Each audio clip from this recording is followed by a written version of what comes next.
Hello and welcome to Nuclear TV.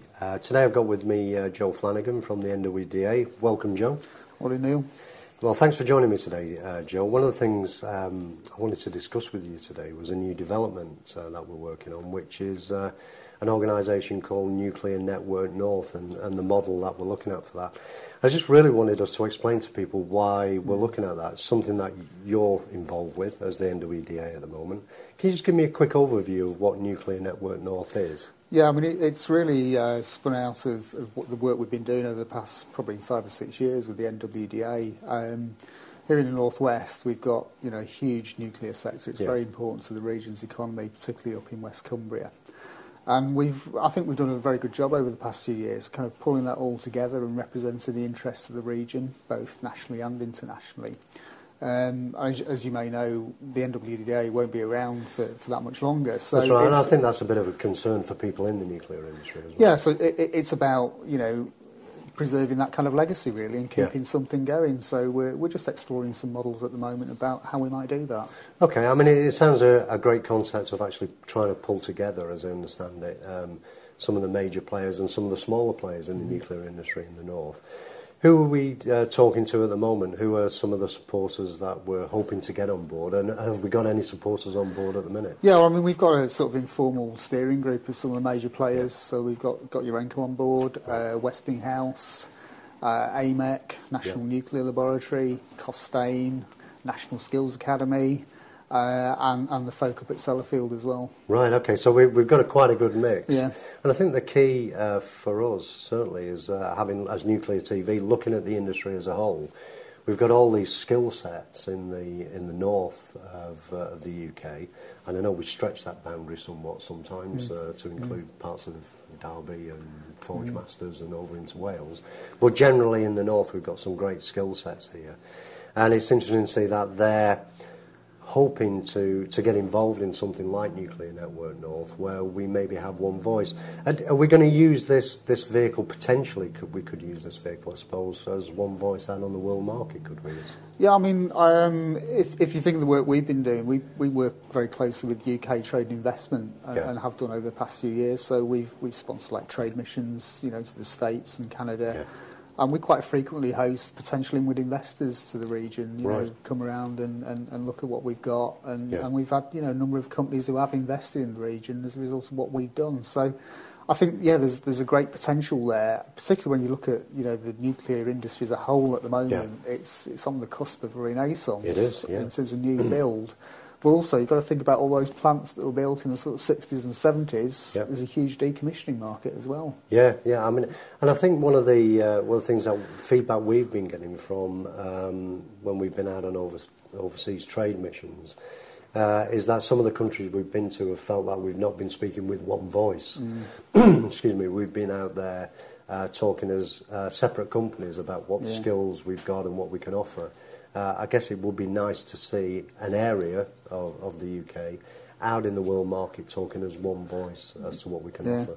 Well, I think the problem is since BNFL and UKAEA have been broken up, I mean, it is a lot more dispersed, the industry, and there isn't a single voice now, I guess, apart from the Nuclear Industries Association. But I think, in the northwest we've got such a unique collection of companies covering the whole of the nuclear fuel cycle that there's a really good story to tell there. Yeah, and I think that can only be good for the northwest, because if we use it as an economic driver, as a model, trying to drive more investment into the north of England, that could work really well. Definitely. I mean, you look at some of the big employers, big nuclear employers, I mean, Urenco included, but we've got Westinghouse, we've got 1,500 people there in Preston, and there's 10,000 people up in West Cumbria. So there are some real pockets of huge nuclear employment that, we want to grow and preserve, and, hopefully this organisation can help do that. Yeah.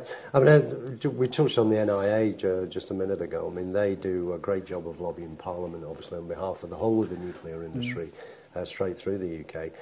Do we see this Nuclear Network North organisation as maybe giving a more concise voice, not cutting across what the NIA do, because they do a brilliant job down at Westminster, but giving us a more focused voice about the North to Parliament. Yeah, I mean, we want to be complementary to the NIA. We don't want to be in competition. I'm sure the people, who support us don't want that either, because they're all NIA members, some of the key members of the organisation, so they don't want any conflict. I think, the North West is quite a long way from London. Yeah, sure. And we do, people do feel we do get a bit overlooked at times. So I think maybe, kind of strengthen the influence really we have on sort of energy policy and things like that. So there's a role there for influencing, I think, And I think it'd be quite good, with working with the NIA as well as Nuclear Network North to make sure that we've got those links into Parliament and really get a bit of joined-up thinking and support the North. Yeah, I mean, the NIA is quite a small organisation. I mean, we've got, half a dozen people down in London. That's right. There's a limit to what they can do. So, if we can do more and complement what they do, then I think that's a good thing for everybody. I mean, the way I see it, and correct me if I'm wrong, this Nuclear Network North model, and we are only looking at it at the moment, this could be a great benefit to the north of England and to the companies that sit here. Because it gives us that voice, I guess, at Parliament, gives us a voice on the world stage. Yeah. And I suppose one area we've not touched on quickly here is, it could impact on education as well. I mean, have we got people like NSAM involved with it? Yeah, I mean, I think speaking to our steering group members, that there is a feeling that the nuclear industry, for a lot of reasons, has been quite closed and had a very low profile for a long time. And I think now is the time to be raising that profile, particularly amongst young people, because there is going to be huge skills gaps in the coming years around new build and whatever. It's got an ageing workforce, so there's a great deal of misunderstanding about what the nuclear industry is about in the outside world, and that that's school kids as well. So we need to be doing an education role. I'm working with organisations like National Skills Academy for Nuclear and some of the other programmes that are around at the moment. So I think there is a real role for that, for raising the awareness of what the nuclear industry is about and the positives. Benefits of the nuclear industry. And I think that can be key for us. I mean, as you quite rightly say, the nuclear industry has notoriously kept itself to itself. And I think we're now in, as you say, in renaissance as a nuclear industry worldwide. And it would be such a shame for the north of England to miss out on some of the great opportunities that are out there. Yeah, I mean, I think one really important aspect is we've got to move to a low carbon economy. We've got to have more low carbon electricity generation. The focus is very much on renewables, and I'm not in any way against renewables, but they're very easy to understand. Somebody sees a wind turbine, and it's quite easy to think what's inside and how it works. Nuclear power plant is a black box, and there's a lot of education needed for people to understand what goes on there and how important the contribution is in terms of low carbon power nuclear can make. Yeah, and I would agree with you there, and I think the nuclear industry as a whole, well, certainly the people that we've been speaking to, see nuclear as part of that energy mix. It's not a panacea for all our ills, but it is just part of the mix. Yeah. So, I mean, I don't know if there's anything else you want to add about this Nuclear Network North. Well, I mean, we'll see how it goes. Okay. We've got a lot of support from some of the major companies in the region. We're working out kind of business models of how it might function in reality, but I've got a positive feeling that there's good support for it, and hopefully we may see this new organisation within the next few months. Okay, I mean that sounds really good. I mean we've had feedback from Urenco that they've already pledged a sum of money as financial support, so that's nice to know that we've got one of the supporters on board for this network.